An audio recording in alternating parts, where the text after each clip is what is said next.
क्या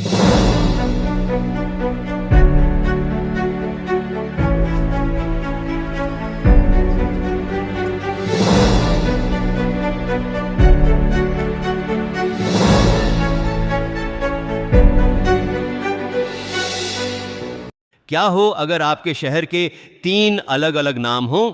न सिर्फ पहचान में मुश्किल होगी, बल्कि सरकारी कामकाज से लेकर रोजमर्रा की जिंदगी तक में उलझनें बढ़ जाएंगी। मध्य प्रदेश के नरसिंहपुर जिले के गोटे गांव में यही समस्या बरसों से बनी हुई है। गोटे गांव, जिसे कुछ सरकारी रिकॉर्ड्स में छोटा छिंदवाड़ा कहा जाता है, जबकि रेलवे स्टेशन का नाम श्रीधाम है। 3 नाम होने से यहाँ के लोगों को दस्तावेजों में भ्रम, पते के प्रमाण में दिक्कत और सरकारी कामकाज में अड़चनों का सामना करना पड़ता है। अब इस मुद्दे को फिर से उठाया गया है। स्थानीय विधायक महेंद्र नागेश ने मुख्यमंत्री मोहन यादव को पत्र लिखकर शहर का नाम श्रीधाम करने की मांग की है।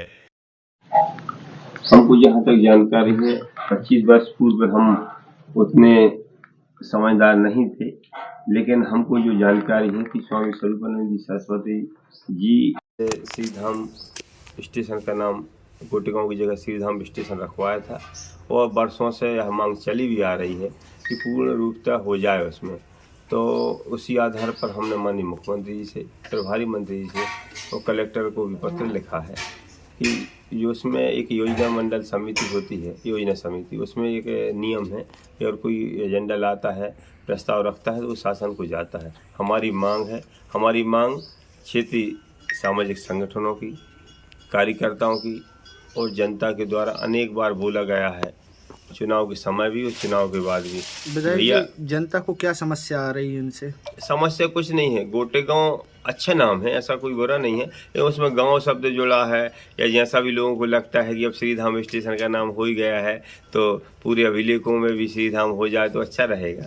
3 नाम से प्रचलित है गोटेगांव। बिल्कुल, वो आप खुद जानते हैं कि राज्य सरकार में छोटा छिंदवाड़ा है, सेंट्रल बैंक वगैरह में भी छोटा छिंदवाड़ा चलता है, बहुत सी जगह गोटेगांव चलता है, बहुत सी जगह श्रीधाम चलता है। एक रूपता हो जाएगी, पूरा श्रीधाममय हो जाएगा, क्योंकि हमारा क्षेत्र धार्मिक आस्थाओं से भरा क्षेत्र है। परमहंसी गंगा है, और अन्य जगह भी श्री बाबा श्री जी का भी आश्रम है। सभी जगह अगर पूरे में अगर श्रीधाम हो जाएगा तो लगता है जो जनता की मांग है वो पूरी हो जाएगी। अगर मांग पूरी नहीं होगी तो आप विधानसभा में भी ले जाएंगे क्या?